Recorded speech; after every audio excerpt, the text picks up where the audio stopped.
শালার এত টাকা দিয়ে গাড়িটা কিনলাম, মাগার বউটা বাঁচাইতে পারলাম না।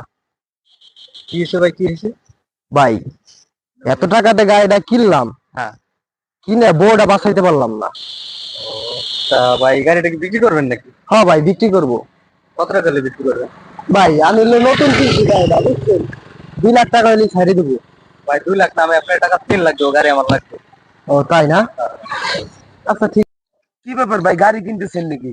হ্যাঁ ভাই, গাড়িটা একটু দেখতেছিলাম। তা এই বড় ভাই গাড়ির নাকি দাম, গাড়ি বিক্রি করবে। এই গাড়ির দাম তো মার্কেটে নতুনই 2 লাখ, তাই আপনি 3 লাখ টাকা দিয়ে গাড়ি ভাই এই কিনলেন গাড়ির কেন? একটা অ্যাবিলিটি আছে ভাই, আপনি এটা গোপন জিনিস, আপনি বুঝবেন না। গাড়ি তো কি আছে আমি ভাই, কিনে এই নিলাম। গাড়ির কি অ্যাবিলিটি আছে? ভাই এই গাড়িটা আপনি যতবার অ্যাক্সিডেন্ট করছে প্রত্যেকটা বারে ভাই তার বউ মারা গেছে, একবারও স্বামী মারা কি যায় কারণ না। ভাই, সত্যি? হ্যাঁ ভাই সত্যি। 5 লাখ, এই নেন টাকা, গাড়ি আমার। হ্যাঁ যান, আপনার এই গাড়ি দিয়ে দিলাম। ভাই আপনার আর দিতে পারলাম না।